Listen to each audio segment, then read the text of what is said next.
potentially this tells us that Asia will play a very big role going forward, because we are at the moment consumers of gold. China produces a lot, but it consumes everything. Right? So we are not contributing to the global supply in that sense, but that will eventually change, I'm sure.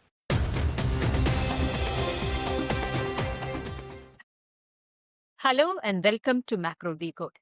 London and New York have largely dictated global gold prices, even though Asia accounts for the largest share of gold consumption and imports. But that may be changing soon. China and Hong Kong have launched a series of ambitious initiatives to transform themselves into a new center of gold trading, bullion storage, and most importantly, gold price discovery. What does it mean for India? Could this eventually affect the price you pay for their jewelry? Let's talk to PR Somasundaram, Director on the board of the India International Bullion Exchange. Welcome to the show, sir. Very much. So, what is this gold clearing and settlement system? Why is Hong Kong's new system being described as a game changer? How will it make China and Hong Kong global centers for gold trading and price discovery? Right. Essentially, this is about Hong Kong launching an infrastructure for OTC clearing. What Hong Kong is trying to do is replicate the infrastructure that is available today in London in Hong Kong. It has created a central ledger, central clearing. It has got this unallocated accounts. They have even said there will be a delivery connect between Hong Kong and Shanghai. And eventually, obviously, a Hong Kong gold reference price. Yes. So primarily, all that they are trying to do is to replicate the London OTC system in Hong Kong, with saying that it will be a lot more transparent. Okay. So it is still the London OTC market for the spot gold. That's right. And as you know, China itself is not open in terms of currency and all that stuff. Hong Kong is. Therefore, they are trying to use this route to say that, look, you will have access to the Chinese market as well. Yeah. So how is it going to be a game changer? It is definitely a good infrastructure, but it's not like London became London because it had a clearing system or something. It's years of evolution. Mining companies were there, bullion banks financed it, refiners were accredited there, central banks stored their gold, not just London, every central bank. Traders were trusting it, and liquidity was essentially what I would say self-enforced. So while this is a very important piece of infrastructure is only one part of the global ecosystem for bullion. It's very important to know trust, network, and liquidity providers. So it may have an influence, but I would hesitate to say that this is going to overnight change everything. Right. So, it's all about gold price discovery, and we are going to have an Asian center where the gold prices will be discovered. How will it impact the global gold prices? Because currently, if you look at, London and the US, they are the ones who are dictating how the gold prices should move. Whereas, the China and India, which are the largest consumers, our physical demand has very limited impact on the gold prices. It may improve the liquidity in Asia as it develops, definitely. It will probably improve financing. It may even bring down premiums and things like that as liquidity flows into this market. But let's not forget the basic gold price is decided by interest rates, US interest rates, dollar strength, central bank buying, ETF. Having said that, as if there are good financing banks which come in, there is good arbitrage opportunities. You may find that the premiums that we pay or this which sometimes happens in the market, they get evened out. So to that extent, you will have impact over a long period of time. Only the US federal interest rate and the dollar are deciding how the gold prices should move. So going ahead, will we also see, our physical demand affecting the gold prices, especially when China, because, Asia prices will be probably coming first. So will it have an impact in that case? India and China are very big consumers. A huge 50% of the world's consumption comes from these two large markets. Right. But neither of these markets is a big supplier into the global supply chain. So the source of the supply, which is the miners, refiners, Swiss refineries, bullion banks are based in the West, you're still going to be dependent on the same pool, which is the pool of miners, refiners, global bullion banks, and all that stuff. In terms of price setting, COMEX sets a price, that kind of the futures price, because there is liquidity there. There are market makers there. You have to bring all these things together. Right. Now, will it therefore not have any impact? As I said, no, it will have definitely a lot of efficiencies could come in. Depending on how it evolves, there could be vaulting here. So over a long period of time, you will see some impact. But as long as you remain consumers and you don't operate in the futures market and take risks on price, you're not going to be able to determine the price of gold. We will have an influence, definitely. For instance, if the entire consumption drops significantly, immediately spot market is impacted. There is no doubt about it. But not like you buy another 100 tons from India and therefore you're going to, move the global price. It doesn't happen. Yeah.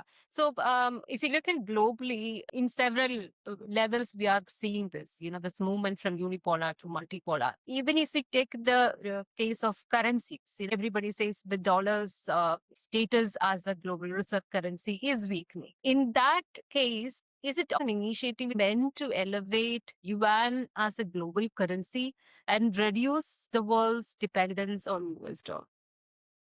Dollar still is the reserve currency. There is no doubt about it. Yeah. So will this infrastructure change the or accelerate that piece? Over a long period of time, as I said, if the ecosystem moves to the east, it has a potential to do so. Right. So can Hong Kong and China also become India's preferred sourcing hub in the future?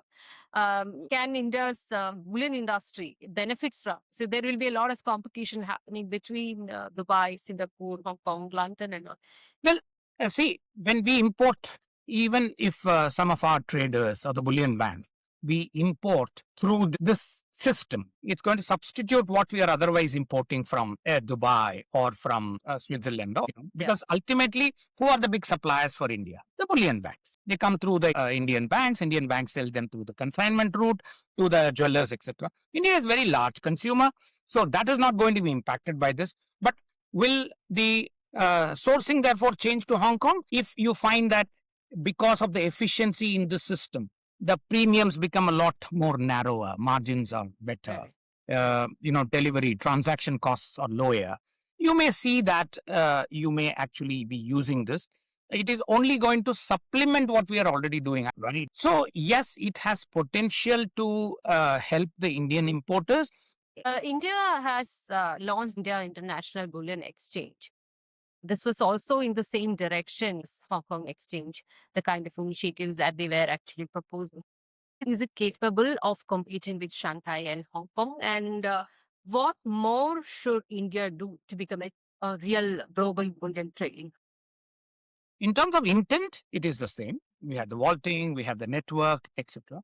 But currently, what IIBX is faced with is obviously becoming a gateway to India's imports. We are a large importer.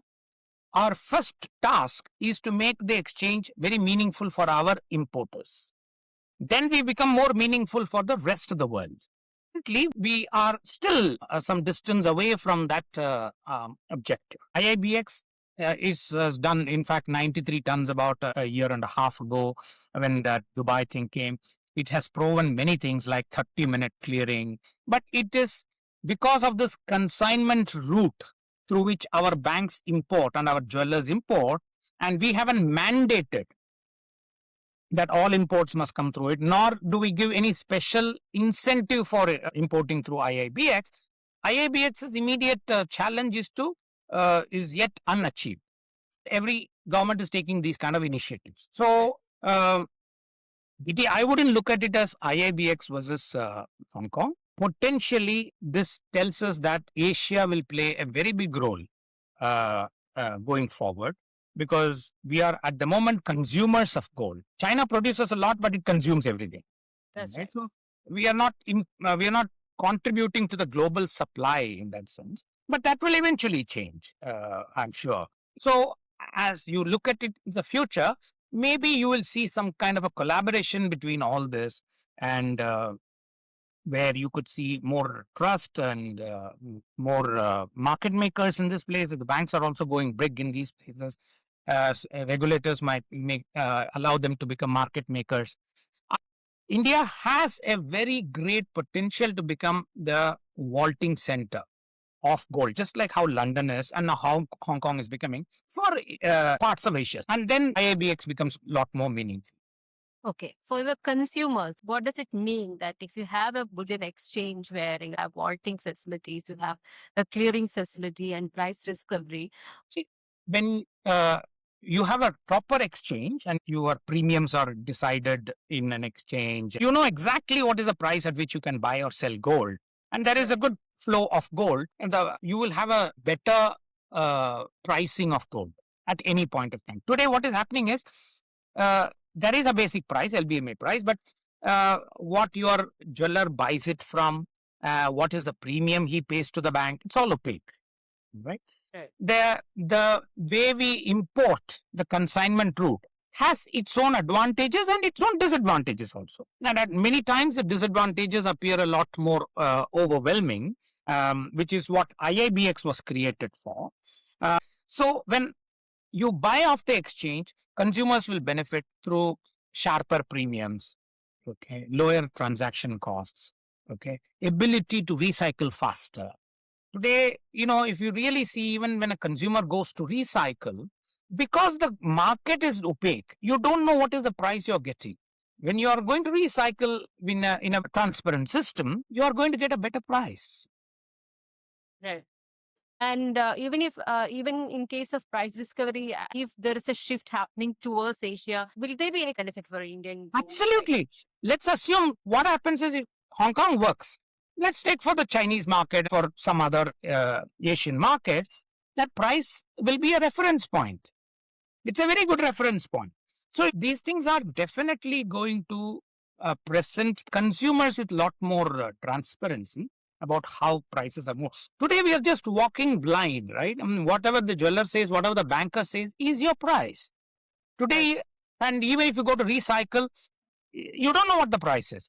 But now you have a benchmark at least. And you have more benchmarks. The more the benchmarks come, even if there is a difference between all of them, consumers will know, yeah, it is low there, but it is high here because there is a premium for Diwali. So I shouldn't buy now. I should buy 1 month, 15 days later. You can see all that because that market is cheaper than this market. There's an artificial premium here. You could analyze all that. All I'm trying to say is this will take a while before the system becomes very efficient. But for that, the flow has to be very even, and there has got to be market makers. Will we also see a Yuan peg gold price? If we are going to say that there will be an yuan-based prices, I think it will be too soon to even speculate on that. Now the question here is, okay, there is a yuan-based price. Immediately you will compare it with the dollar-based price. If there is an arbitrage there, you will just plug that arbitrage. So it is not going to be that yuan-based price will be far cheaper than the dollar-based price, and it will continue. It won't even last for seconds, right? Because the people who are operating in this market are also the bullion banks. But we will have to wait and see how this develops. So, in short, a Hong Kong settlement system and a price discovery there, how is it going to benefit or affect the gold prices in India and the Indian consumer? There is a potential you will find benefits over a long period of time if this exchange clearing system develops in a very big way. Right. So China is also moving towards, having a greater role in the global system. It's not just about gold. In all the spheres, we are seeing that China is making a huge stride in becoming the next superpower. The small step that they have taken in gold clearing and settlement and price discovery, that would also make the world more multipolar rather than, a unipolar system. Thank you for joining me on the show, sir. Thank you.